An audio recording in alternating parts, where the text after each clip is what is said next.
इस टॉपिक के अंदर हमने बात करनी है प्रिडिक्शन ऑफ हाइब्रिडाइजेशन। ठीक है, नॉर्मली तो हमने हाइब्रिडाइजेशन पढ़ चुके हैं। हाइब्रिडाइजेशन जो प्रोसेस था उसको करने के लिए जो सबसे मेन चीज़ हमें चाहिए वो थे कि नंबर ऑफ हाइब्रिड ऑर्बिटल्स कितने फॉर्म होते हैं।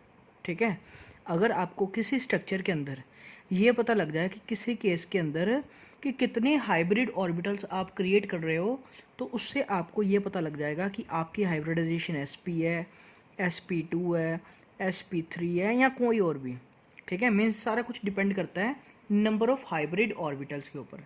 ठीक है, अभी इसी चीज़ को करने का एक शॉर्ट वे भी है जिसको हम पढ़ते हैं प्रिडिक्शन के अंदर। ठीक है, इसी चीज़ को, ये जो हमने पूरा प्रोसेस जो लास्ट वीडियोस के अंदर कुछ देखा, उसको करने का एक शॉर्ट वे है जिसमें हम बिना स्ट्रक्चर्स को ड्रॉ किए, बिना किसी कॉन्फ़िगरेशन को लिखे एलिमेंट की, सिंपली ये बता सकते हैं कि किस तरह से हम उसकी हाइब्रिडाइजेशन की प्रिडिक्शन कर सकते हैं, प्रिडिक्ट कर सकते हैं उसको। उसके लिए आपको एक फार्मूला देखना पड़ेगा। ठीक है, वो फार्मूला क्या आएगा? वो आएगा नंबर ऑफ हाइब्रिड ऑर्बिटल्स को कैलकुलेट करने का। ठीक है, अब आपको लिख रहा हूँ। लेट करते हैं कि किसी स्ट्रक्चर के केस में x मान रहा हूँ कि क्या है, नंबर ऑफ हाइब्रिड ऑर्बिटल। ठीक है, मैं लेट कर रहा हूँ कि मेरे किसी केस के अंदर x क्या है मेरा, कि किसी केस के अंदर हाइब्रिड ऑर्बिटल कितने बन रहे हैं वो। ठीक है, हाइब्रिड ऑर्बिटल करो, मैं x लिख रहा हूँ। ठीक है, तो x को निकालने का एक सबसे इजी वे क्या है? सबसे पहले तो फॉर्मूला है 1/2। ठीक है, मीन्स हाफ लेना बार। उसके बाद यहाँ पर आप लिखना है कि किसी एलिमेंट के अंदर, जो भी एलिमेंट के लिख रहे हैं उसके सेंट्रल एटम की बात कर रहे हैं, कि नंबर ऑफ वैलेंस इलेक्ट्रॉन्स, कि उस एलिमेंट के अंदर उसके वैलेंस इलेक्ट्रॉन्स कितने हैं। ठीक है, सेंट्रल एटम की बात करनी है सारे। ठीक है, ये जो हम नंबर ऑफ हाइब्रिड ऑर्बिटल्स निकाल रहे हैं, किसके निकाल रहे हैं? सेंट्रल एटम की। ठीक है, हमने जो भी बात करनी है सेंट्रल एटम की करनी है। ठीक है, जो साइड एटम है उनका तो कोई लेना देना ही नहीं है, वो तो एज इट इज़ उसको बैलेंसिंग के लिए लगेंगे। ठीक है, इसलिए x की वैल्यू क्या आ गई? 1/2। सबसे पहले number of valence electrons plus उसके बाद आएगा number of monovalent atoms, number of monovalent atoms या ग्रुप्स, कि किसी एटम के अंदर उसके साथ कितने मोनोवेलेंट एटम जॉइंट है। ठीक है, उनकी काउंटिंग हम लिखेंगे इस तरह से उसके साथ ऐड करके। उसके बाद अगर तो इसके बाद आपने देखना ध्यान से, अगर तो कोई चीज़ हम लिख रहे हैं, अगर वो है कैटायन, तो उसका चार्ज क्या करेंगे? नेगेटिव सब्ट्रैक्ट करेंगे। ठीक है, charge on the cation species. ठीक है, अगर वो कैटायन है मीन्स पॉजिटिव चार्ज कोई एलिमेंट है तो उसके चार्ज को करेंगे माइनस।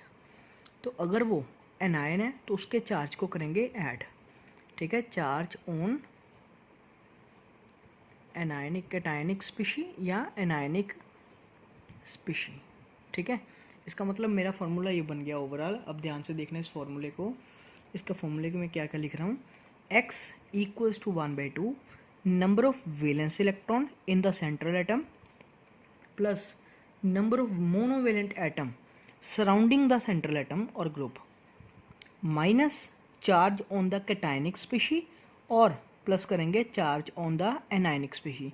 ठीक है, ये कभी भी दोनों इकट्ठे नहीं आएंगे। ठीक है, या तो कैटायन आएगा या एनायन आएगा। ठीक है, कैटायन आएगा तो सब्ट्रैक्ट करना है, एनायन आया तो प्लस करना है। ठीक है, इसी को अगर हमने शॉर्ट फॉर्म में लिखना, क्योंकि इसको तो बार बार ऐसे आपको मैंने समझने के लिए आपको डिटेल में लिखवा दिया, बट जब हमने लिखना है किसी भी केस में इसको अप्लाई करना है तो उसके लिए हम ऐसा लिख सकते हैं कि x इक्वल्स टू 1/2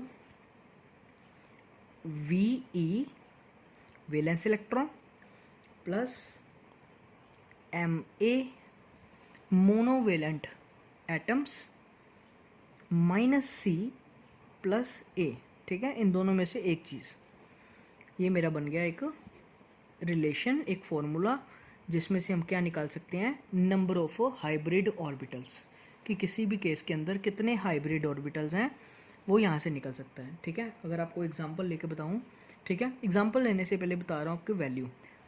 ठीक है, सबसे पहले लेट करते हैं कि मान लो वैल्यू ऑफ एक्स, ठीक है, इस साइड में वैल्यू ऑफ एक्स शो कर रहा हूँ और यहाँ पे लिख रहा हूँ टाइप ऑफ हाइब्रिडाइजेशन। ठीक है, वैल्यू ऑफ एक्स और हाइब्रिडाइजेशन। मान लो कि मेरी वैल्यू आ रही है 2, मैंने इसको फॉर्मूले को लगाया किसी स्ट्रक्चर के केस में, मेरी वैल्यू आ गई 2। इसका मतलब इसके अंदर 2 ऑर्बिटल प्रेजेंट है, इसका मतलब एक हुआ s और एक हुआ p, मीन्स ये मेरी हो गई sp हाइब्रिडाइजेशन। अगर किसी ऑर्बिटल के अंदर 3 प्रेजेंट वैल्यू, ठीक है, वैल्यू हमारी x की 3 आ रही है, इसका मतलब ये हो गया sp2। अगर 4 आ जाए तो sp3, अगर उसके बाद 5 आ जाए तो sp3d। इसी तरह से अगर 6 वैल्यू आ जाए sp3d2 और 7 के केस में sp3d3। ठीक है, ये आ गया मेरा बेसिक।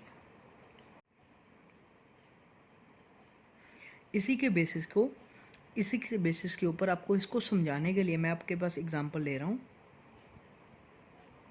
ठीक है, मैं 1-2 एग्जांपल्स लूँगा।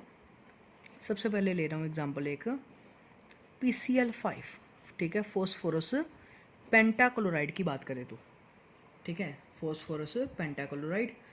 अब फॉस्फोरस की बात करें, सबसे पहले एक्स का फॉर्मूला क्या है, सबसे पहले आपने क्या करना है, एक्स का फॉर्मूला लिखना है, जो भी हमारा नंबर ऑफ हाइब्रिड ऑर्बिटल्स का formula, x equals to 1/2 VE plus MA minus C plus A।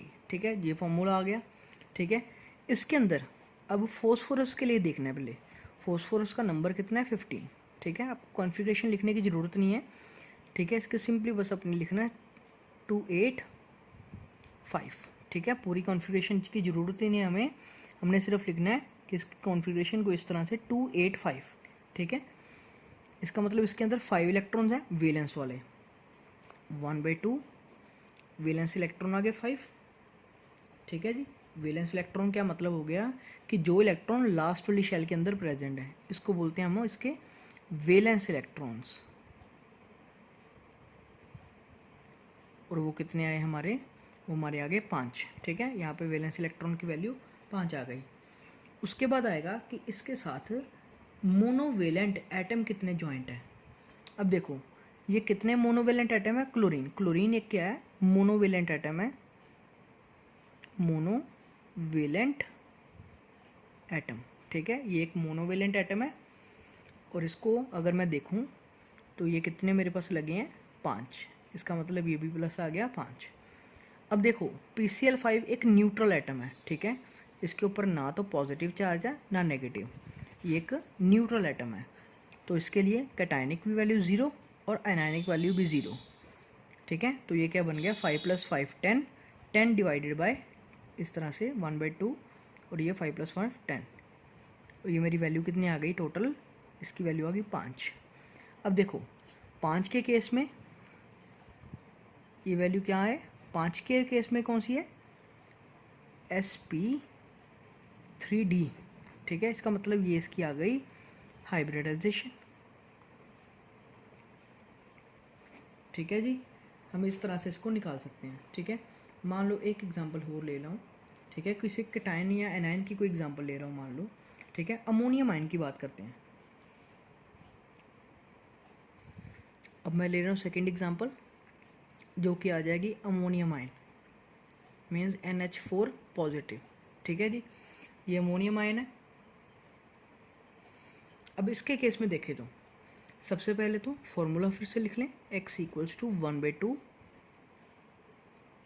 VE plus MA minus C plus A। ठीक है जी, इस तरह से आ गया जो रिलेशन है। अब नाइट्रोजन की बात करें तो नाइट्रोजन पहले तो देखो एक चीज़ और, अब इसके ऊपर क्या है, पॉजिटिव चार्ज, मीन्स ये क्या हो गया मेरा एक कैटायन। ठीक है जी, पॉजिटिव चार्ज है, इसका मतलब ये मेरा कैटायन है, ठीक है। अब इसका मतलब सी की वैल्यू यूज़ करेंगे, ए को छोड़ देंगे हम, ठीक है, ए का कुछ लेना देना नहीं है इस केस के अंदर। नाइट्रोजन की बात करें तो नाइट्रोजन का एटॉमिक नंबर 7, मीन्स इसकी कॉन्फ़िगरेशन के अकॉर्डिंग 2 और 5। अब इसके केस में भी लास्ट वाले जो वैलेंस इलेक्ट्रॉन्स हैं वी जो वैल्यू आ गई वो कितनी आ गई, टोटल 5।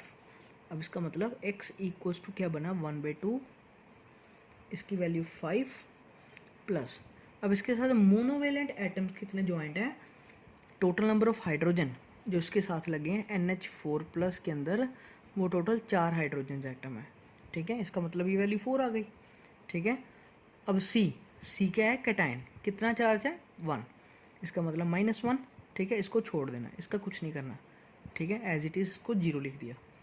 तो मेरी वैल्यू क्या बन गई, 1/2, 5 + 4 9, 9 - 1 8, ठीक है। और ये मिला आ गया 4। अब 4 के केस में कौन सी हाइब्रिडाइजेशन आ गई, sp3। ये मेरी पता लग गया मेरे को कि किस तरह से हम इसकी हाइब्रिडाइजेशन निकाल सकते हैं, ठीक है।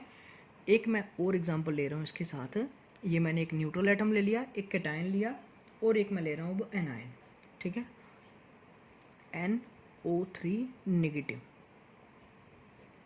ठीक है जी। अब हम ले रहे हैं एक एनायनिक एटम जिसके ऊपर नेगेटिव चार्ज है, मीन्स एनायन की बात कर रहे हैं। अब इसके केस में भी नाइट्रोजन है, सेम कॉन्फ़िगरेशन 7, 2 और 5, ठीक है। एक्स का फॉर्मूला सबसे पहले 1/2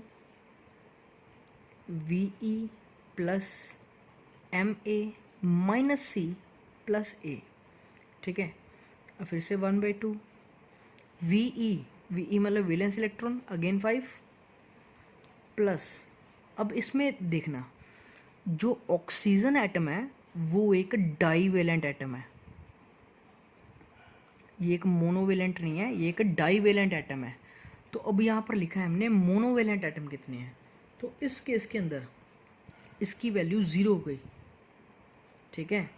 और ये कैटायन भी नहीं है, इसका मतलब इसकी वैल्यू भी 0 होगी, इसकी वैल्यू कुछ आएगी, ठीक है। इसको -0 प्लस A, कितना चार्ज है, -1 मीन्स 1, ठीक है। हमने नेगेटिव साइन और पॉजिटिव साइन नहीं देखना क्योंकि हम लिख रहे हैं कैटायन एनायन, ठीक है। इसलिए जो सिर्फ जो मैग्नीट्यूड है उसको वो लेना है हमने, ठीक है, जो 1 है। इसका मतलब ये बन गया 1/2 5 + 1 6, और ये मेरा बन गया 3, ठीक है।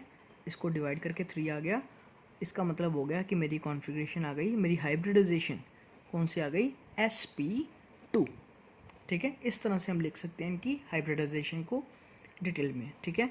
ये एक बड़ा इजी वे है प्रिडिक्शन करने के लिए कि हम किस तरह से हाइब्रिडाइजेशन कर सकते हैं।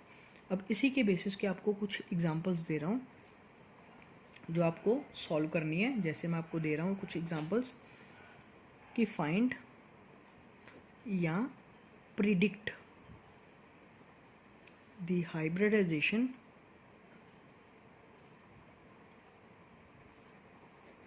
ऑफ द फॉलोइंग एटम्स और कंपाउंड्स, ठीक है। वैसे कंपाउंड्स, ठीक है, हमने अलग अलग आपको कंपाउंड दूंगा, उसमें से आपने हाइब्रिडाइजेशन पता करके बतानी है, ठीक है। सबसे पहला आएगा SF6, दूसरे नंबर पे BF3, तीसरे नंबर पे H2O, चौथे नंबर पे CH3+, पाँचवें नंबर पे IF5, छठवें नंबर पे CH3 नेगेटिव, सातवें पे CO3 2 नेगेटिव, आठवां लास्ट वाला जो है SO4 2 नेगेटिव, ठीक है। मैंने आपको 8 एग्जांपल्स दिए हैं, ठीक है। ये सभी आपने करनी है सॉल्व और मेरे को सेंड करनी है।